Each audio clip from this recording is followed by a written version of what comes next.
তারেক রহমানের নেতৃত্ব বাংলাদেশের জনগণ কিভাবে গ্রহণ করেছে সেটি ওনার স্বদেশ প্রত্যাবর্তনের দিন দেখা গিয়েছে।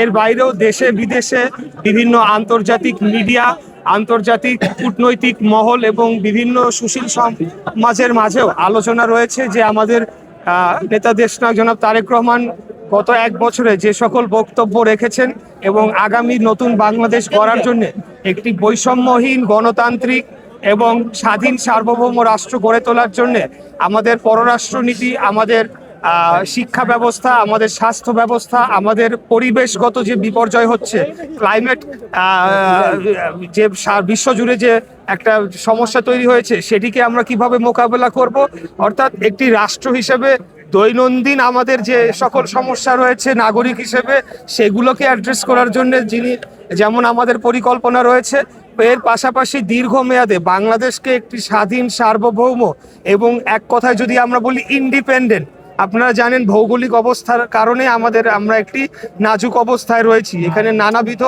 বা মানে এই উপমহাদেশীয় এবং আন্তর্জাতিক যে পরাশক্তিগুলো রয়েছে তাদের একটা বিশেষ ইন্টারেস্টের কারণ হয়ে দাঁড়িয়েছে। এর মধ্যেও বাংলাদেশকে কিভাবে আমরা ইন্ডিপেন্ডেন্ট রেখে আমরা যে একটা স্বাধীন ভূখণ্ড পেয়েছি, স্বাধীন রাষ্ট্র, স্বাধীন পতাকা, স্বাধীন সংবিধান 1971 সালে মহান মুক্তিযুদ্ধের মাধ্যমে পেয়েছি, সেটিকে সংরক্ষিত করেই কিভাবে একটি শক্তিশালী রাষ্ট্র হিসেবে গড়ে তোলা যায় সেই পরিকল্পনাগুলো কিন্তু উনি বারবার দেশের সামনে তুলে ধরেছেন। উনি তুলে ধরেছেন কিভাবে বাংলাদেশে বেকারত্ব দূর করবেন, উনি তুলে ধরেছেন কিভাবে আইটি এবং প্রযুক্তিগত উন্নয়ন সাধন ঘটিয়ে এবং আমাদের বিদেশে যে সকল ভাইয়েরা শ্রমিকেরা কাজ করতে চান তাদের বিশেষভাবে প্রশিক্ষণ দিয়ে আরো উন্নত মানের লেবার হিসেবে গড়ে তুলে কিভাবে সেটাকে আরো আমরা এক্সপোর্ট খাত থেকে আমাদের যে রেভিনিউ আসে সেটিকে বাড়ানো যায়, সেই বিষয়ে উনি বিস্তারিত বারবার জাতির সামনে তুলে ধরেছেন।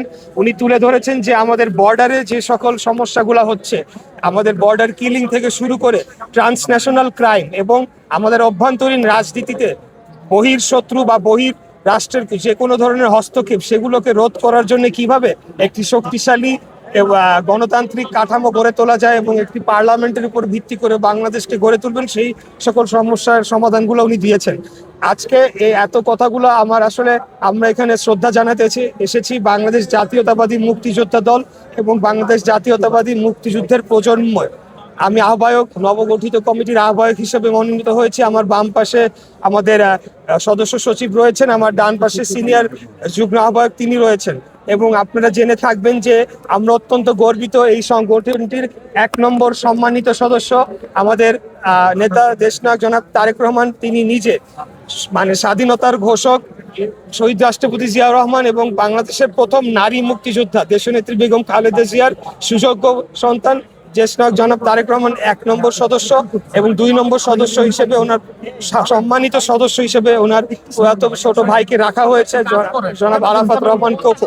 তো ওনাদের সাথে এই কমিটিতে থাকতে পেরে আমরা অত্যন্ত আনন্দিত এবং গর্বিত এবং আমরা মনে করি আজকে বাংলাদেশে মুক্তিযুদ্ধের বিরুদ্ধে যে ন্যারেটিভটি দাঁড় করানো হচ্ছে সেটির বিরুদ্ধে একটি ভূমিকা রাখার জন্য আজকে অত্যন্ত গুরুত্বপূর্ণ একটি সময় চলে এসেছে। মুক্তিযুদ্ধের বিরুদ্ধে কোনো সময় কোনো নাগরিক অবস্থান নিতে পারে না।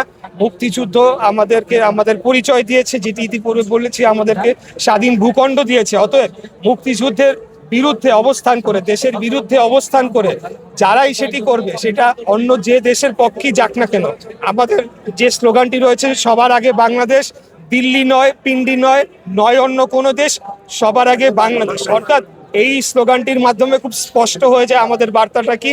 আমরা বাংলাদেশের পক্ষের সকল যে রাজনৈতিক শক্তি রয়েছে, গণঅভ্যুত্থানের পরবর্তী সময় সকল যে রাজনৈতিক দল রয়েছে, আমরা চাই সকলে আমাদের পূর্বের ভেদাভেদ ভুলে গিয়ে আগামীতে সকলে মিলে বাংলাদেশকে একটি গণতান্ত্রিক রাষ্ট্র হিসেবে গড়ে তুলব এবং আমরা এভাবে আমাদের বিএনপি পূরণ করতে পারবে কিনা আর তার যে আপসীনতা এটা কতটুকু ধরে রাখতে পারবে আগামীর বাংলাদেশে।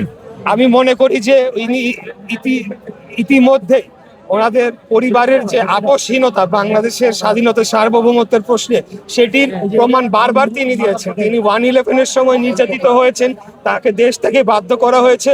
এগুলোর কিছুই হতো না যদি না কিনা দেশের প্রশ্নে, বাংলাদেশের স্বাধীনতা সার্বভৌমত্ব অথবা ন্যাশনাল ইন্টারেস্টের অন্য কোনো প্রশ্নে যদি জিয়া পরিবার আপোষ করে থাকতো, তাহলে তো এই এত অত্যাচার নির্যাতন জিয়া পরিবারের উপর দিয়ে যেত না। এবং জিয়া পরিবার কিন্তু শুধু একটি পরিবার নয়, ওনারা কিন্তু বাংলাদেশের লক্ষ লক্ষ পরিবারকে রিপ্রেজেন্ট করছেন এবং আমাদের মতো সাধারণ জনগণ, কোটি কোটি জনগণকে তারা রিপ্রেজেন্ট করে থাকেন।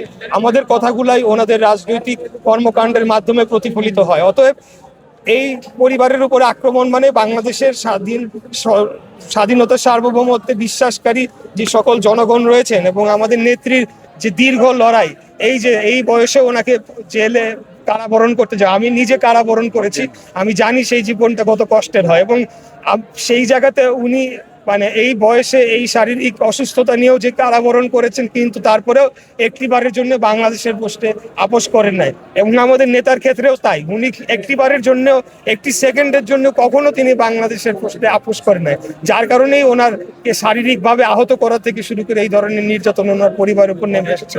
তো আমি মনে করি শতভাগ উনি সফল হবেন, জনগণের প্রত্যাশা। ইনশাআল্লাহ।